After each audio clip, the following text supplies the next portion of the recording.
Imagine being born into a world where your entire future has already been decided. You are expected to marry. You are expected to obey.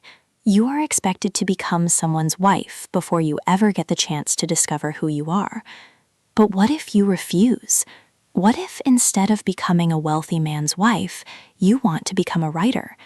And what if your family's survival depends on you doing exactly what you refuse to do?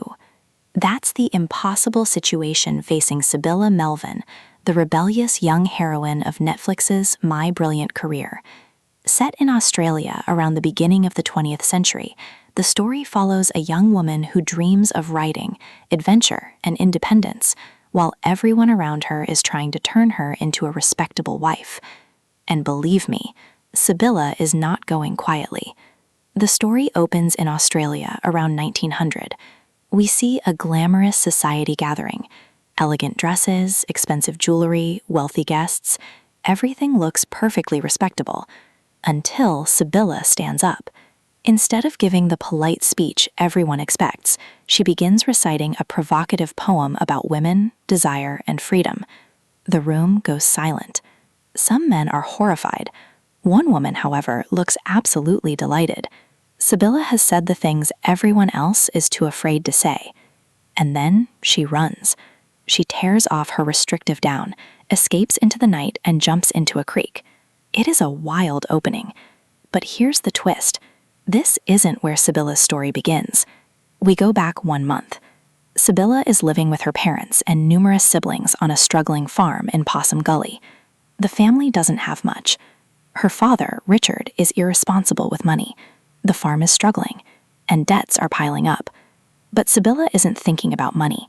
She's thinking about words. She wants to become a writer. She fills notebooks with observations and dreams about experiencing the world so she can eventually turn those experiences into stories. She tells her sister Gertie that men have freedoms women don't. She wants to eat like a man, ride like a man, live like a man, and most importantly, create, not procreate. In other words, Sybylla doesn't want motherhood and marriage to become the entire purpose of her life. Then a letter arrives. It's from her wealthy maternal grandmother, Mrs. Bossier, and the letter changes everything. Mrs. Bossier lives at the enormous Caddagat estate. She wants Sybylla to come and stay with her. At first, this sounds like an opportunity, but Sybylla quickly discovers the real reason. Her grandmother wants to introduce her to society, and hopefully find her a husband. Sybylla immediately rejects the idea. She has no intention of becoming somebody's wife just because society expects it. But her family desperately needs help. Eventually, Sybylla agrees to go, on one condition: no marriage. She sees the trip as an opportunity to experience the wider world and gather material for her writing, but she has no idea what she's walking into. When Sybylla arrives in town, she immediately meets Frank Hawdon, the English foreman connected to Caddagat. He's proper. She's rebellious. He's controlled. She's impulsive. They clash almost immediately. But before she reaches the estate, Sybylla encounters another man, Harry Beecham. Harry comes from one of the most influential families in the area. He's wealthy, confident, and initially more than a little arrogant. But Sybylla becomes interested when she learns that Harry's aunt, Augusta Beecham, is a passionate suffragist, a woman who actually believes women should have more freedom. Now Sybylla wants to meet her. When Sybylla finally arrives at Caddagat, the culture shock is enormous. The house is magnificent. The people are wealthy. The rules are endless. And Sybylla is completely unimpressed. She explores the property. She ruins her clothes. Her hair becomes a mess. She wanders around the horses. And that's where she meets Nell, one of the Indigenous women working with the horses. Unlike many of the wealthy people around her, Nell understands horses better than almost anyone. The two quickly develop a friendship. But Nell's sister Betty is far more suspicious of Sybylla. Betty believes Sybylla is reckless. And frankly, she has a point. Sybylla is completely uninterested in behaving like a proper lady. Her grandmother notices immediately. Mrs. Bossier begins correcting everything: how Sybylla sits, how she speaks, how she dresses, how she behaves around men. Sybylla feels as if she's being slowly transformed into somebody she doesn't recognize. But then something unexpected happens. At a gathering celebrating Augusta, Sybylla gets the chance to perform, and instead of behaving herself, she recites a scandalous poem. The room is stunned. But Augusta? She loves it. She sees something in Sybylla that everyone else is trying to suppress: potential, courage, and rebellion. Meanwhile, Harry becomes increasingly fascinated by her. Frank does too. And suddenly, Sybylla has attracted the attention of two very different men. But neither man understands the biggest problem. Sybylla doesn't want to belong to anyone. Later that night, Sybylla overhears Frank and Harry discussing marriage, and what she hears devastates her. They aren't talking about love. They're talking about marriage as a transaction, money, family, property, status. Frank even explains that marrying Sybylla could benefit everyone, because her family is drowning in debt. Sybylla realizes something horrifying. To them, she isn't just a woman. She's an opportunity. She is furious. And that anger takes us back to the opening scene, the provocative poem, the stunned audience, the runaway bride who refuses to play by the rules. But the real shock comes afterward. Mrs. Bossier confronts Sybylla. She tells her that she has 1 year. 1 year to find a suitable husband. 1 year to save her family from financial ruin. And suddenly, Sybylla's dream of becoming a writer isn't simply difficult. It's almost impossible. Because if she refuses, her family could lose everything. And that is only the beginning. But what happens next changes Sybylla's entire life. Sybylla now understands the real reason she's at Caddagat. She isn't there simply to experience high society. She's there because her family needs money, and marriage is being treated as the solution. But Sybylla has another plan. If she can't escape society, perhaps she can learn how to beat it at its own game. And that's when Augusta steps in. Augusta is everything Mrs. Bossier isn't. She's unconventional, political, independent, and openly supportive of women's rights. She invites Sybylla to her estate, 5 Bob Downs. For Sybylla, the place feels completely different. It's eccentric, colorful, and full of people who don't seem interested in behaving normally. Augusta sees Sybylla's writing talent immediately, but she gives her some brutally practical advice. Don't write poetry, write stories people will buy. Because if Sybylla can become a successful writer, she can make money without marrying anyone. For the first time, Sybylla sees another possible escape, a career. She begins writing an adventure story featuring a bold female character named Cora, and Cora is inspired by someone very close to her, Nell. While Sybylla works on her story, she becomes increasingly fascinated by Harry. Harry is different from the men she's grown up around. He is charming, playful, and vulnerable in ways he doesn't always show. He tells Sybylla about his mother, who was Chinese, and about growing up as an orphan. But Harry has problems of his own, because even though he's wealthy, Australian society doesn't completely accept him. His Chinese heritage makes him a target for racism. And there's another complication. Harry is already expected to marry someone else, a woman named Blanche. Sybylla doesn't know the whole truth yet, but she is falling for him. And then things get even more complicated. Meanwhile, Nell has dreams of her own. She wants to become the foreman of Caddagat, but she's facing 2 enormous obstacles. She's a woman, and she's Indigenous. Even when she trains the horses herself, people constantly credit her late father. It doesn't matter how talented she is. The men around her assume her abilities must have come from a man. Sybylla sees the injustice immediately, because she's experiencing the same basic problem. People keep telling women what they're capable of, and what they're not. Then comes Empire Day. What should be a joyful celebration turns ugly. Sybylla, Harry, and Frank enter a gambling tent. But the atmosphere changes when racist men begin insulting Harry. They mock his Chinese heritage. They question whether he belongs. Sybylla refuses to stay silent. She confronts them. The situation becomes physical, and suddenly the party is no longer a party. It's a reminder that beneath the wealth and manners of this society lies something much darker. Harry leaves. Sybylla is devastated. And then Augusta tells her something that breaks her heart. Harry is promised to Blanche. Sybylla tries to hide her feelings, but she's already emotionally involved. And while she struggles with Harry, another relationship is developing nearby. Betty, Nell's sister, has fallen in love with Baker, a local policeman, but their relationship is dangerous because he's white, she's Indigenous, and if their relationship becomes public, both of them could face serious consequences. The series is making something very clear. Sybylla is fighting against the expectations placed on women, but other characters are fighting battles that are even more dangerous. Then comes episode 3. Sybylla's writing is rejected. The magazine doesn't want her story. Not because it's bad, because she's a woman. Instead of giving up, Sybylla looks at Nell. Nell has been rejected by society again and again, yet she keeps moving forward, so Sybylla decides to do the same. Meanwhile, a new man arrives, Everard Grey. He's wealthy, cultured, connected to powerful people, and everyone immediately thinks he could be the perfect husband for Sybylla. But Everard has a secret, a very dangerous one. He isn't interested in women. He's in love with Julius Bossier. And because homosexuality is socially condemned and dangerous in this period, the two men are forced to hide their relationship. Sybylla accidentally discovers the truth, and instead of judging them, she understands. She realizes that they're taking enormous risks simply to be together, and she sees the hypocrisy. Society tells Sybylla whom she should marry. It tells Harry what kind of woman he should marry, and it tells Everard and Julius that their love should not exist at all. Everyone is trapped. Everyone is pretending. Everyone is paying a price. Everard eventually proposes to Sybylla, but it's a fake arrangement, a lavender marriage that would allow him to hide his sexuality. Sybylla decides to expose the truth and reveal that she never intended to marry him either. She only wanted his help securing a writing opportunity. The plan backfires spectacularly. Everard feels betrayed. And now Sybylla has lost another possible path forward. But things are about to become much worse, because her family's debt is growing, and the loan sharks are coming. They want something in return. And this time, Sybylla may have no choice. The debt collectors arrive, and they don't come empty-handed. They start taking the family's belongings as payment: furniture, possessions, anything with value. Then they make an offer. If Gertie becomes a governess for the creditor's family, it could cover some of the interest. Sybylla is horrified. Another sister is about to be sacrificed because of her father's mistakes, and Sybylla realizes something.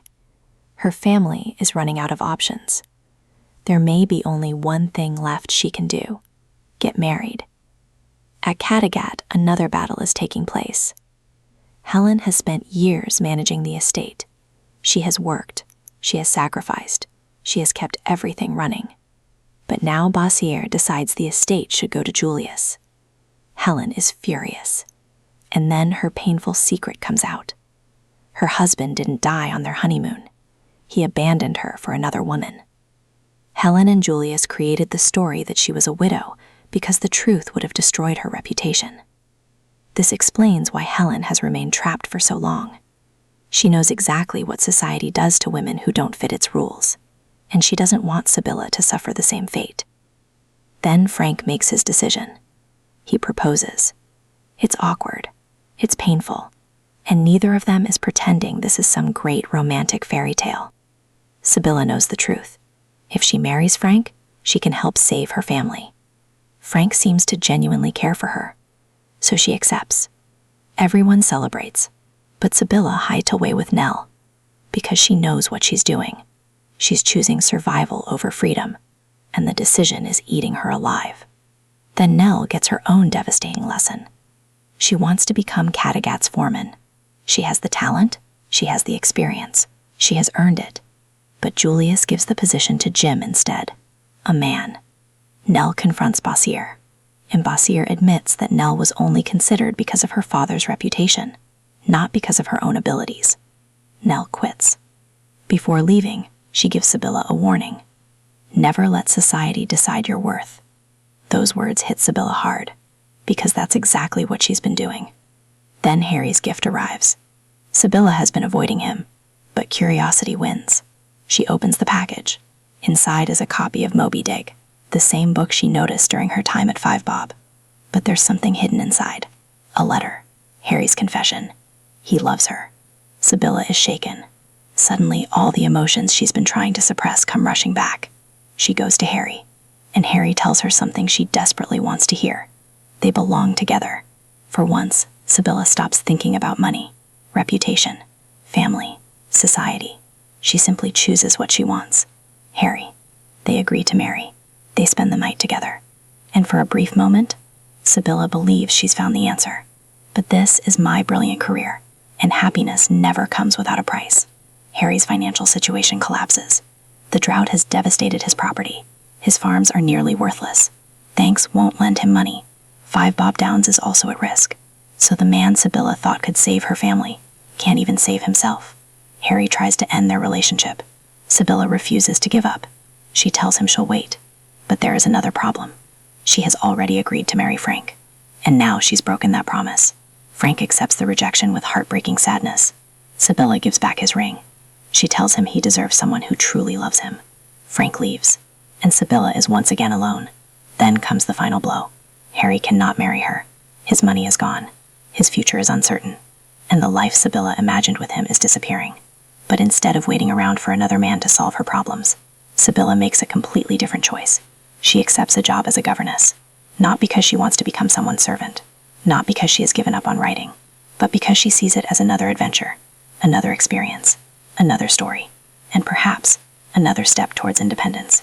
Sybylla leaves. The men are gone. The marriage plans have collapsed. The wealthy estates no longer look like the answer. And the woman who once arrived at Caddagat believing marriage was the only way to save her family has finally begun to understand something much more important. She has to save herself. But before we finish Sybylla's story, we need to understand what happened to everyone else. Nell refuses to accept the life society has assigned her. She chooses a path that gives her greater independence. Betty finally realizes that Baker will never openly choose her. He promises financial support for their child, but he refuses to marry her because doing so would destroy his position. Betty is furious, and she walks away. Her story is painful because it shows that freedom isn't equally available to everyone. Sybylla can rebel, but other women face consequences that are far more severe. Julius and Everard also pay a price. Their relationship has to remain hidden. They live in a world where love itself can become evidence against them, and Sybylla's discovery of their secret becomes one of the most important moments in her transformation, because she realizes something. Everyone is being forced to perform. Women are performing obedience. Men are performing masculinity. The wealthy are performing respectability. People in forbidden relationships are performing lies. And Sybylla, she simply doesn't want to perform anymore. That's what makes her so dangerous. She doesn't just reject marriage. She rejects the idea that society should decide what a person's life is worth. She wants to write. She wants to experience life. She wants to fall in love without surrendering herself. She wants to make mistakes. She wants to fail. And most importantly, she wants the freedom to choose. The ending of My Brilliant Career is therefore less about which man Sybylla ends up with. Harry doesn't save her. Frank doesn't save her. Her grandmother doesn't save her. Her family doesn't save her. Sybylla chooses herself. And that is the real meaning of the title. Her brilliant career isn't simply about becoming a famous writer. It's about building a life where her identity isn't determined by her husband, her family, her wealth, or her social position. The greatest thing Sybylla achieves is ownership of her own future. And this is where the 1901 novel becomes surprisingly modern, because more than a century later, the question remains familiar. How much of yourself are you willing to sacrifice to make other people comfortable? How many dreams do you abandon because someone tells you they're unrealistic? And how often are women still expected to choose security over ambition? Sybylla's world may be dramatically different from ours, but her struggle isn't. That's why her story still works, and Philippa Northeast is a huge reason why. She doesn't play Sybylla as a perfect feminist hero. She's messy, impulsive, sometimes selfish, sometimes naive. She makes terrible decisions. She hurts people. She falls in love. She gets rejected. She changes her mind. And that's what makes her feel real. She's not trying to become a symbol. She's simply trying to become herself. The series also deliberately modernizes Franklin's story. The soundtrack uses contemporary music. The dialogue occasionally feels surprisingly modern. The story expands its focus to Indigenous Australians and LGBTQ characters. And while some of these storylines could have been explored more deeply, they help reveal the larger world surrounding Sybylla, because her fight isn't happening in isolation. It's happening inside a society built around rigid ideas of gender, race, class, and sexuality. Everyone is trying to survive those rules in a different way. And then there's the final question. What happens to Sybylla after she leaves? That's where the story becomes especially interesting. Miles Franklin actually wrote a sequel to Sybylla's story called My Career Goes Bung. So Sybylla's journey doesn't necessarily have to end here. If Netflix chooses to continue the story, we could see what happens when this rebellious young writer finally enters the literary world she's been dreaming about. And knowing Sybylla, it probably won't go according to plan. My Brilliant Career looks like a period romance, but underneath the dresses, estates, horses, and love triangles, it's something much more powerful. It's a story about choice, a story about identity, a story about what happens when someone refuses to accept the life society has prepared for them. Sybylla is told that her value lies in the man she marries. She proves that her value lies in the life she creates. And maybe that's why a story written more than 120 years ago can still feel so alive. Because the world changes, the clothes change, the rules change, but the desire to control your own life, that never goes out of fashion. And Sybylla's journey reminds us that sometimes the most rebellious thing a person can do is simply decide that their life belongs to them. Would you have chosen love, marriage, and financial security? Or would you have followed Sybylla and chosen freedom?